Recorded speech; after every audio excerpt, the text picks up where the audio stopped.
അനഘേ പതുക്കെ.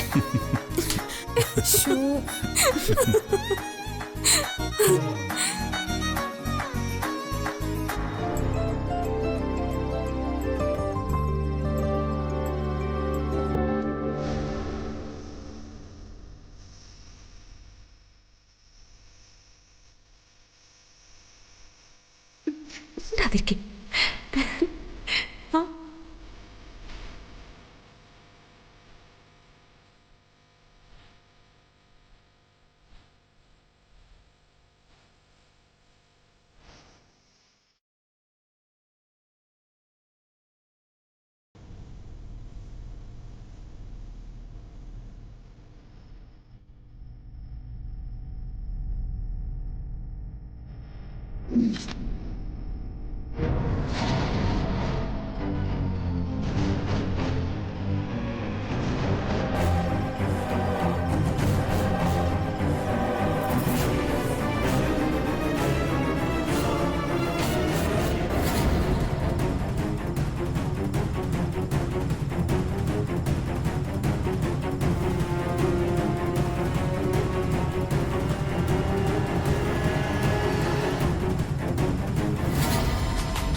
എന്താടി നീ എന്താ ഒന്ന് സാറ്റ് അടിക്കാത്തെ? അത് കുഴപ്പമില്ല. എന്തു പറ്റി? ഞാൻ കുറച്ച് വെള്ളം കുടിച്ചിട്ട് വരാം.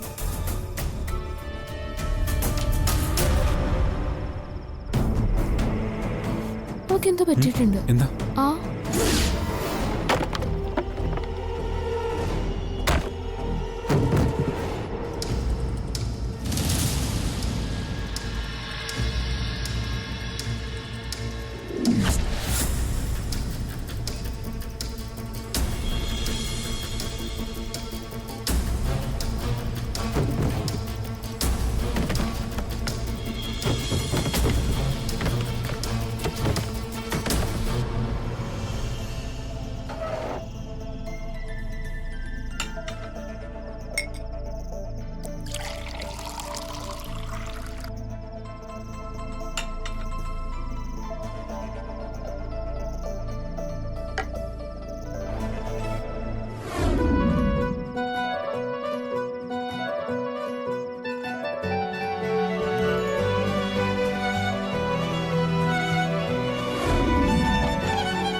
ഇതെന്തിനാണെന്ന് ഞാൻ പറയണ്ടല്ലോ. നിന്നോട് ഞാൻ പറഞ്ഞിട്ടുള്ളതാ നിന്റെ തമാശ എന്റെ അനിയനോട് വേണ്ടാന്ന്. അവനെ മയക്കെടുത്തിട്ടിനി. എടി, ഞാൻ നിന്നോടുള്ള സ്നേഹം കൊണ്ടൊരു കാര്യം പറയാം.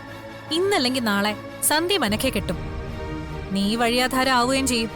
അതുകൊണ്ട് നീ നിന്നെ തന്നെ സൂക്ഷിച്ചാ നിനക്ക് കൊള്ളാം. അല്ലെങ്കിൽ ഇനി അന്നത്തെ പോലെ അവൻ കിടന്ന് തല്ലുള്ളൂ.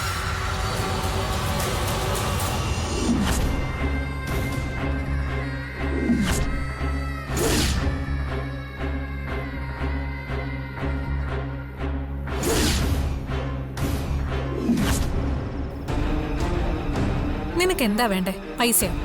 നീ ചോദിക്കേ, ഞാൻ തരാം. എന്താന്ന് വെച്ചാ എല്ലാവിധ സുഖ സൗകര്യങ്ങളോടും കൂടി സന്തോഷമായിട്ട് ജീവിക്കേ. അങ്ങനൊരു ജീവിതം ആരാ ആഗ്രഹിക്കാത്തത്? നിന്റെ ആഗ്രഹം അത് തന്നെയാണെന്ന് എനിക്കറിയാം. അതിന് ഇവൻ തന്നെ വേണമെന്നില്ലല്ലോ. ഇവനേക്കാ നല്ലവന്മാരുണ്ട് ഈ നാട്ടില്. അതുകൊണ്ട് ഇവനെ അങ്ങ് വിട്ടുകള.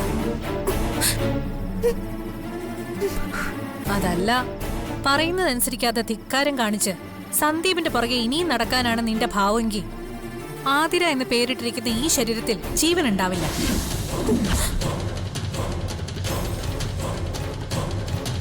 അറിയാലോ, അനക്കയ്ക്ക് സന്ദീപിനെ കൊടുക്കാൻ ഞാൻ എന്തും ചെയ്യുമെന്ന്. ഇനിയൊരു പറച്ചിലുണ്ടാവില്ല. നീ അടക്കമുള്ള നിന്റെ വീട്ടുകാരെ മുഴുവൻ ചുട്ട് കളയും ഞാൻ. അല്ലെങ്കിലേ നീ ഒരു എണ്ണം കെട്ടവളാ. നീ കാരണം ആ പാവങ്ങളെ കൂടെ കൊല്ലരുത്.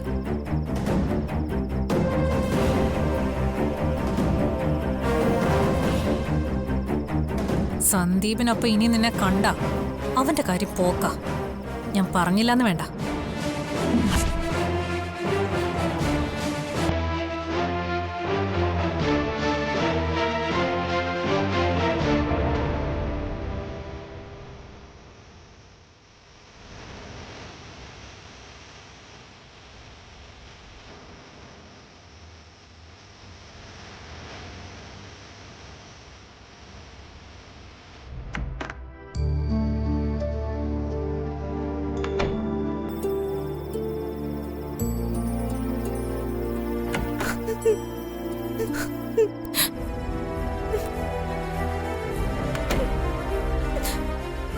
ആതിര, എന്താടി?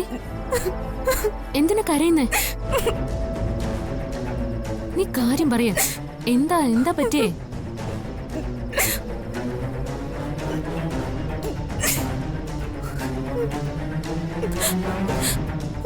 അവന് കേട്ടത്തി എന്നെ തല്ലി.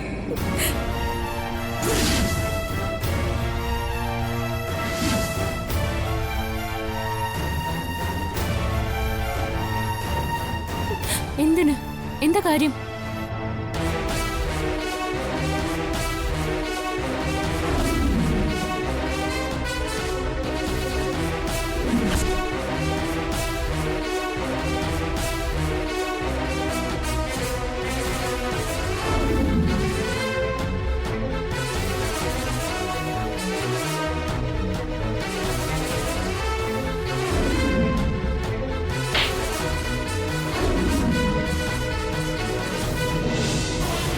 സന്ദീപിനൊപ്പം ഇനി നിന്നെ കണ്ട അവന്റെ കാര്യം പോക്ക.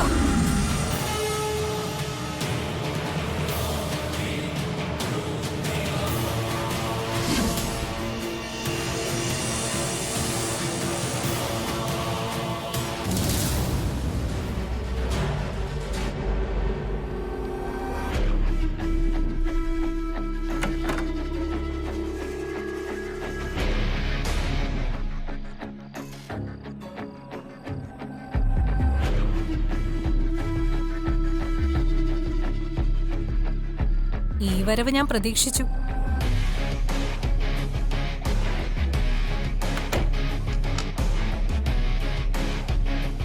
നിങ്ങൾ എന്തിനാ എന്റെ അനിയത്തെ തല്ലിയത്? അവക്ക് ഒരു തല്ലിന്റെ കുറവുണ്ടായിരുന്നതുകൊണ്ട് തന്നെ. നിങ്ങൾക്ക് എന്നോട് എന്തെങ്കിലും ഉണ്ടെങ്കിൽ അത് എന്റെ നേർക്ക് നിന്ന് എന്നോട് തീർക്കണം. അല്ലാതെ ആതിരെ തല്ലിയല്ല അർച്ചനോട് പകരം വീട്ടേണ്ടത്.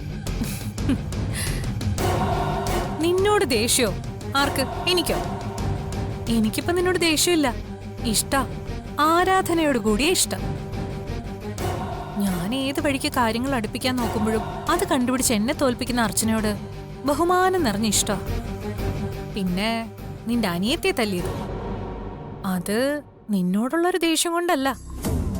സന്ദീപിന്റെ ഏടത്തി എന്ന സ്ഥാനത്തിരുന്ന് ഞാനത് ചെയ്യണം. അതെന്റെ ഉത്തരവാദിത്തം കൂടിയാ. അതിപ്പോ എന്റെ സ്ഥാനത്ത് നീയാണെങ്കിലും ഇങ്ങനെയൊക്കെ തന്നെ ചെയ്യൂ. ആതിര എന്തെങ്കിലും തെറ്റ് ചെയ്താ അവളെ പറഞ്ഞ് മനസ്സിലാക്കാനും വേണ്ടി വന്ന ശിക്ഷിക്കാനും ചേച്ചിയായി ഞാനിവിടെ ഉണ്ട്. ഇല്ലെങ്കിൽ മീരയെടുത്തി ഉണ്ട് ഇവിടെ.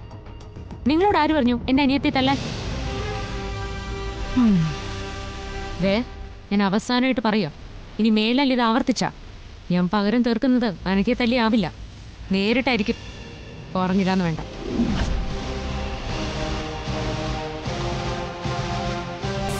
ഒന്ന് നിന്നെ.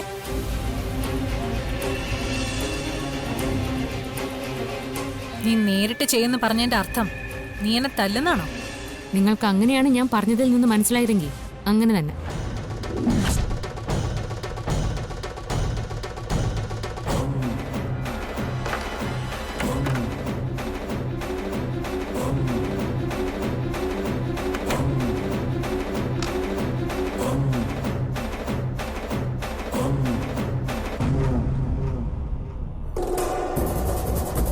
ആ, ഞാൻ പറഞ്ഞതുപോലെ എല്ലാം നാളെ നടക്കണം. നാളെ ഒരു ദിവസത്തിനപ്പുറത്തേക്ക് അർച്ചന എന്ന് പറയുന്നവൾ ജീവനോടെ ഉണ്ടാവരുത്. മറ്റന്നാൾ ഈ സമയമാവുമ്പോ അവളുടെ പട്ടടയിലെ തീ കത്തി തീർന്നിരിക്കണം.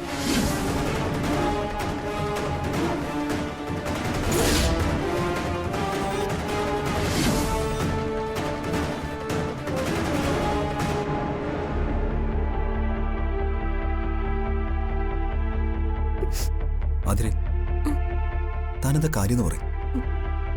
ഞാൻ പറഞ്ഞില്ലേ സന്ദീപേ, ഒന്നുമില്ല. ഒന്നും ഇല്ലാതെയാണോ താനിങ്ങനെ വിഷമിച്ചിരിക്കുന്നത്? ഇത്രയും നേരം താൻ ഹാപ്പി ആയിരുന്നല്ലോ. സത്യം പറയും, അവന്തികേട്ടത്തി തന്നെ വല്ലതും പറഞ്ഞു? ഞാൻ പറഞ്ഞില്ല ഒന്നുമില്ലെന്ന്. നല്ലൊരു ട്രിപ്പ് വന്നിട്ട് താനിങ്ങനെ നിൽക്കുമ്പോ എന്റെ മൂഡ് കൂടി പോവും. അതിരെ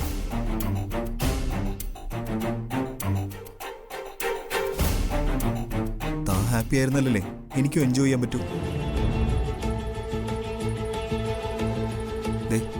ഞാനൊരു കാര്യം പറയട്ടെ, തന്നെ വിഷമിപ്പിക്കുന്ന എന്ത് കാര്യമായിരുന്നാലും താനൊന്ന് മറക്കൂ പ്ലീസ്. എന്നിട്ടൊന്ന് ചിരിക്കേ, എന്റെ ഒരു സമാധാനത്തിനെങ്കിലും.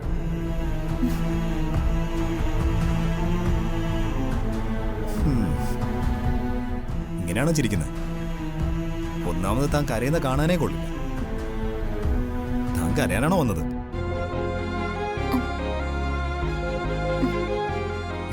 അല്ലെങ്കിൽ തന്നെ തന്നെ കരയ്ക്കുന്ന എന്ത് പ്രശ്നം വന്നാലും തനിക്ക് തന്നെ ഡീൽ ചെയ്യാവുന്നല്ലേ ഉള്ളൂ. എന്റെ വീട്ടിലേക്ക് ഒറ്റയ്ക്ക് കയറി വന്ന് അനക്കയെ തള്ളി മാറ്റിയിട്ട് എന്റെ മുറിയിൽ വന്ന് എന്റെ ചേട്ടത്തടിച്ച ആളാണോ ഏതോ ചെറിയൊരു കാര്യത്തിന് ഇങ്ങനെ നിൽക്കുന്നത്? ഇനി തന്നെ ആരെങ്കിലും വല്ലതും പറഞ്ഞാലോ ഉപദ്രവിച്ചാലോ താൻ തിരിച്ചെല്ലാം അടി കൊടുക്ക്. ബാക്കി നമുക്ക് നോക്കാം. അതിനി ആരായാലും ശരി. ഞാൻ അങ്ങനെ ചെയ്താ സന്ദീപ് എന്റെ കൂടെ നിൽക്കുമായിരുന്നോ? പിന്നെ നിൽക്കാതെ അന്ന് എനിക്ക് തന്നതുപോലെ കൈ നിവർത്തി തന്നെ കൊടുക്കണം. പിന്നെ ഗുണം എന്താന്ന് വെച്ചാൽ തന്റെ കയ്യിൽ നിന്ന് കിട്ടിയാലേ പിന്നെ അവർക്ക് തന്നോട് വലിയ സ്നേഹമായിരിക്കും. അതിന് ഏറ്റവും വലിയ ഉദാഹരണമല്ലേ ഞാൻ. ഓ സമാധാനായി, ഒന്ന് ചിരിച്ചുണ്ടല്ലോ. എനിക്കറിയില്ലല്ലോ. ഇല്ല. സത്യം? സത്യം.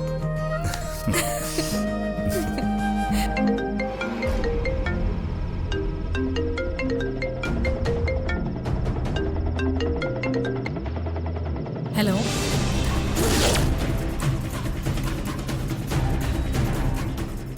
Hello Avantika madam. ഹലോ, ആരാണെന്ന് മനസ്സിലായില്ല. മനസ്സിലാക്കി തരാം. ശരിക്കും ഞാൻ ആരാണെന്ന് മനസ്സിലാക്കി തരാൻ തന്നെയാണ് ഞാനിപ്പം വിളിച്ചത്. എന്റെ പേര് അബ്ദുൽ ഖാദർ, ഒരു പാവൻ ഡോക്ടറാ.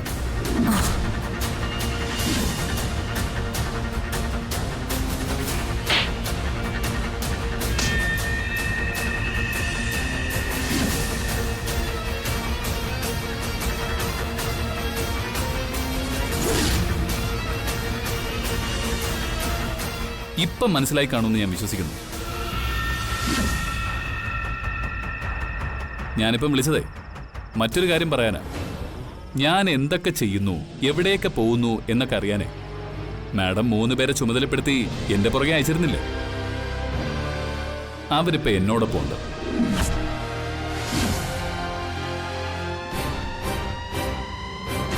അവന്മാർക്ക് ഫോൺ കൊടുക്കണമെന്നുണ്ട്, പക്ഷേ കൈ അനക്കാൻ വലിയ പാടായിരിക്കും. ഏകദേശം 2 കൈയും കാലും ഒക്കെ ഞാൻ തല്ലി ഓടിച്ചിട്ടുണ്ട്. അവന്തിക മാഡം ട്രിപ്പ് കഴിഞ്ഞ് വരുമ്പോഴേക്കും ഞാൻ ജീവനോടെ ഉണ്ടാവരുതെന്ന് ഇവന്മാരോട് പറഞ്ഞ് ഏൽപ്പിച്ചിരുന്നു എന്ന് ഇവന്മാര് പറഞ്ഞു. അങ്ങനെ ഒരാളെ കൊല്ലാൻ ആളെ വിടുമ്പോ ഇച്ചിരി കൂടി മിടുക്കന്മാരെ വേണ്ടേ വിടാൻ? നീ രക്ഷപ്പെട്ടു എന്ന് കരുതണ്ട. ഞാൻ കൊണ്ടുവരുന്നുണ്ട് അവരെക്കാളും മിടുക്കന്മാരെ. എന്റെ ദേഹത്ത് കൈവച്ച നീ അധികകാലം ജീവിക്കില്ല. ജീവിക്കണമെന്ന് എനിക്ക് ഒരാഗ്രഹമില്ല. പിന്നെ എന്നെ കൊന്നു കഴിയുമ്പോ ആ സേവിയറിന്റെ കല്ലറയെ തന്നെ കുഴിച്ചിടുകയും വേണം. അല്ല, അവിടെയാണല്ലോ മാനേജർ വിജയം കൊന്നിട്ടിരിക്കുന്നത്. നാളെ നേരം വെളുക്കുന്നതിന് മുമ്പ് ഡെഡ് ബോഡി മറവ് ചെയ്തിരിക്കണം. ആ സേവിയറിന്റെ ശവക്കല്ലറയില്ലേ, അതിന്ന് രാത്രി ഒന്ന് ഇളക്കി മാറ്റി വിജയെ സേവിയറിന്റെ കൂടെ കിടത്തി കല്ലറ മൂടിയേക്ക.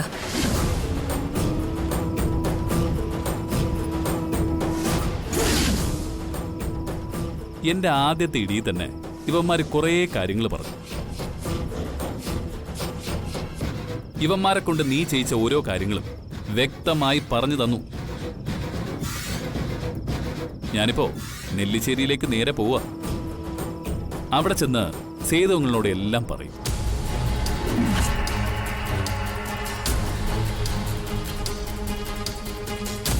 ഇത് നീ അർച്ചനയെ പേടിപ്പിച്ചും ഭീഷണിപ്പെടുത്തിയും ബ്ലോക്ക് ചെയ്ത പോലെ അല്ല. ഞാനിപ്പോ ഈ രാത്രി തന്നെ അവിടെ പോകും. എല്ലാ അങ്കിളിനെ ധരിപ്പിക്കുകയും ചെയ്യും. എന്താ, എന്തെങ്കിലും ഭീഷണി എന്നോട് പറയാനുണ്ടോ?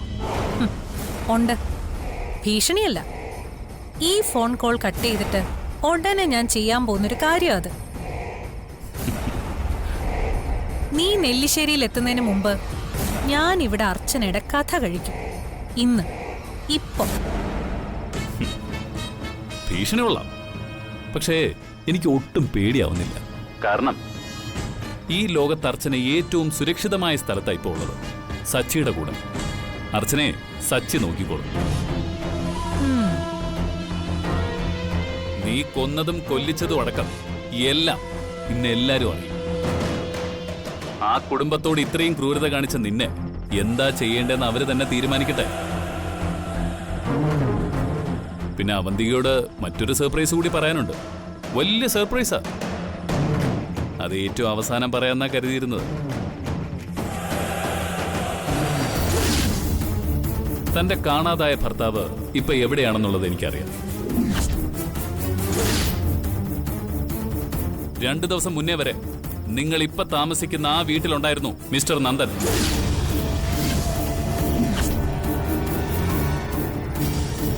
നിങ്ങൾ വരുന്നത് കാരണം തട്ടിക്കൊണ്ടുപോയവര് അവിടെ നിന്ന് മറ്റെവിടേക്കോ മാറ്റി. എന്നാലും നിന്നെ ഞാൻ സമ്മതിച്ചു തന്നിരിക്കുന്നു അവധിക. ലോകത്ത് ഇതുപോലുള്ള സ്ത്രീകളുണ്ടെന്ന് ഞാൻ കേട്ടിട്ടേ ഉള്ളൂ. ഇതൊക്കെ സച്ചിയോടും അർച്ചനയോടും പറയാൻ വേണ്ടി ഞാൻ അവരെ വിളിച്ചിരുന്നു. പക്ഷേ അവര് വലിയ സന്തോഷത്തില. അത് നഷ്ടപ്പെടുത്തണ്ടെന്ന് തോന്നി. മാത്രമല്ല, അവരിതിപ്പോ അറിഞ്ഞ എല്ലാരും കൂടി നിന്നെ തല്ലിക്കൊല്ലുകയും ചെയ്യും. ഞാൻ നെല്ലിശ്ശേരിയിലെത്തി ഇതെല്ലാം പറഞ്ഞു കഴിഞ്ഞ് സേതു അങ്കിളിനെ കൊണ്ട് നാളെ ടൂർ മതിയാക്കി ഇങ്ങ് വരാൻ പറയിക്കും. ശിക്ഷയൊക്കെ നിനക്ക് ഇവിടെ നെല്ലിശ്ശേരി വീട്ടില്. അതിനിടയ്ക്ക് നീ എവിടേക്കെങ്കിലും രക്ഷപ്പെടാൻ നോക്കിയാലും നടക്കില്ല. അതിനുള്ളതൊക്കെ ഞാൻ ചെയ്തു വച്ചിട്ടുണ്ട്.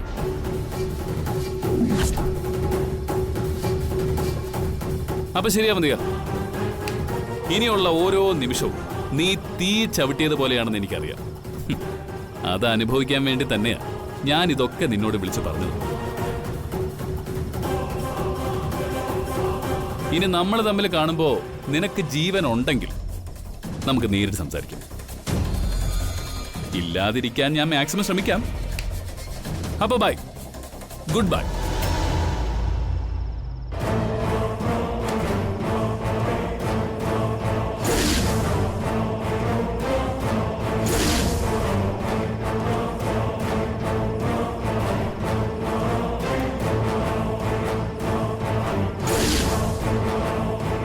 ഇനിയുള്ള ഓരോ നിമിഷവും നീ തീ ചവിട്ടിയതുപോലെയാണെന്ന് എനിക്കറിയാം. അത് അനുഭവിക്കാൻ വേണ്ടി തന്നെയാണ് ഞാൻ ഇതൊക്കെ നിന്നോട് വിളിച്ചു പറഞ്ഞത്.